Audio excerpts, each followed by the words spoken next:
The Alpe de Zwift is a fine piece of work which has been well received by Zwifters, but what went into making it? I got a peek behind the curtain with the senior 3D artist who led the team which created Watopia's newest feature. My name is Tony Reyes, and I am a lead 3D artist. Tony started by explaining why the Alpe starts where it does. We wanted to start the giant climb out as close to sea level as possible. We just passed the temple, that area. We got GPX data for Alpe d'Huez, and we ended up just importing that into Zwift and taking very few liberties with it. It's pretty accurate to what Alpe d'Huez is. We've been working on this for months. We started working on this before the jungle expansion was done. That was in November, I believe. As far as like full team working on it, probably like two to 3 months. So what takes the time? Well, take a look at the fence on the right-hand side of the road. Yeah, so this is Maya. This is the 3D program that we use. It does have details, right? It has little bolts, not bolts, but nails. It's a little jinked up on the wood, right? Like it's not all perfectly straight. Kind of see that it looks realistic in the sense that it's not perfect. It effectively started out like this. You go through and start just roughly blocking in. This is sort of what the process would be like, right? Yeah. And then once you've got the shape, obviously you made all those changes that you just described to make it look realistic. And then it has to be painted. Yes. So we put together some wood panels in Photoshop, right? And just painted in wood textures, you know, added a little bit of shadow here and there, some lighting, you know, just to help sell it. And then we apply this texture to this model, and this is what we come out with. Yeah. And that's just one prop? Yes, this is just one fence prop. You know, we do this for every model in the game. In the Alpe, do you know how many props there are in the Alpe? Thousands. Or hundreds or thousands? Well, thousands of placed props. It does give you an idea of just how much goes into it. Yeah. We focus on the tiny details, right? Like this fence, you know, maybe should angle a little bit more this way, or where does this fence lead to, you know? Questions like that. And I mean, the average Zwifter is probably not going to notice the shape of the bolt or the nail in the fence as they go past. But I guess the point is that if you don't get it right, you'll know something's wrong. You'll know something's wrong. Yeah, you'll feel it. If you don't notice anything's wrong, then that's good, right? It just helps with the immersion. You believe that, you feel like you're there. Some random issues like sizing. It's too big, you know, it's huge. We need to scale it down. Or, you know, it just doesn't fit the scenery, so we need to go back to the drawing board, change a few things, bring it back in. It's quite a bit of iteration as far as props go. The devil really is in the detail. Let's take a closer look at the window on this house. You can see the curtains are parted Yeah. and the curtains have texture on. You can see that it has a little bit of a reflection of another house that's similar to it. Little things like that. Time. Yeah, it takes a bit of time. It's not just all about art for art's sake, though.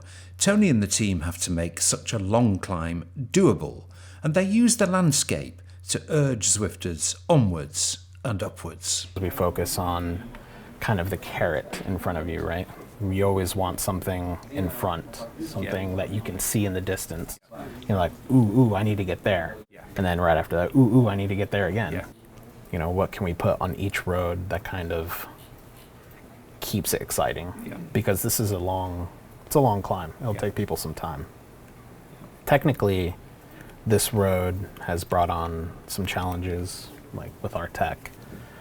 Since the roads are very tight turns, the tight switchbacks, we had to make adjustments art-wise to kind of fix some of the issues. Right.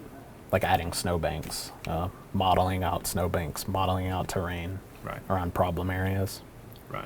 And what kind of problems are those that you're masking with snowbanks? Missing terrain, floating road, big bugs like that. Yeah. No one wants that, Tony. Nobody wants that. Nobody wants that. It's not exactly a snowbank, but again, this is the same idea where we had to model out terrain to kind of cover up the issues that the road was causing. This is one of the switchbacks, so it's modeled all around the road. Almost every switchback on this road, we had to do something like this. And this is time. Yeah. Yeah, I can imagine. This takes a lot of time because it has to match up exactly to the road. And you can see, even after we've done all that, we still went in and placed tiny rocks, flowers, you know, bushes. We went through and dressed it as if it was the actual terrain. You know, we don't want it to stick out like, hey, we modeled this, we modeled this. We kind of want it to just melt away into the terrain, right? The team have a number of tools at their disposal to make sure that Zwift can run on different spec'd machines, wireframe mode being one. It's one of our debug modes, so you can see all the tiles changing the density of the polygons. We use it to kind of just see how dense the polygons are in areas, mostly areas with foliage, so we can see what exactly we're drawing. Yeah, you can see here that it's just more dense than it is at the top of the mountain, right? There's more. You can see the little bits of grass. How much grass is too much, Tony? Do you make a call on that, or does the machine say that's too much grass, dude? Well, yeah, we can see what the frame rate is running, and we always want more grass. Yeah. But things don't run with too much grass. Yeah, you can see it now. It's yellow, so it's in the range. Right. You know, like, you better calm down. And now for Zwifters, you've probably never seen it before. Level of Detail Mode, or LOD Mode, is another tool to help optimize the game. We color code our LODs, and you can see them switching over to higher detail the closer the camera gets. It's kind of a cool effect.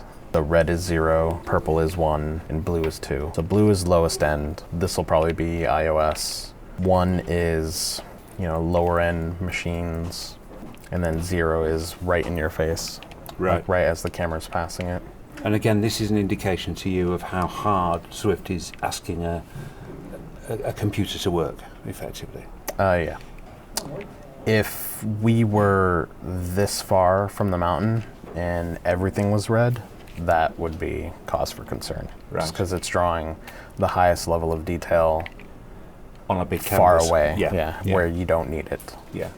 So presumably you spend like hours using tools like these. Yeah. We, throughout the project, we always kind of keep LODs in mind. Towards the end, there's a big optimization push. You know, initially it's get it in so we can see how everything works together. Yeah.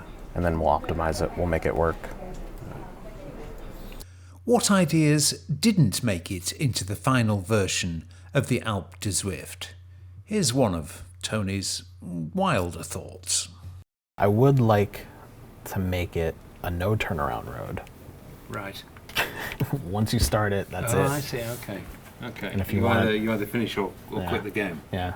And even when you do quit, when you restart, it starts you back on the mountain. And if you want off the mountain, it costs XP. Would that ever happen? I don't think so. I think that's too cruel.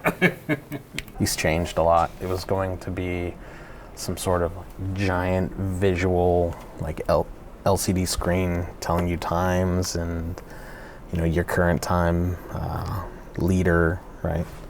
And then it ended up devolving and sort of changing into these like real world, just chunks of concrete, right? Something real. And did you decide against the big screens because you wouldn't see that on the Alpe, or? No, it was too much. Right. It didn't feel right. I do like these. There's something warm about them, right? Like you go over, you can imagine standing next to it, taking a picture, right? Well, absolutely fantastic to get a personal tour of the Zwift, the proper Zwift mountain, from a man who's put so much work into it. That's absolutely brilliant, Tony. Thank you very much indeed for doing that for us. Yeah, no problem.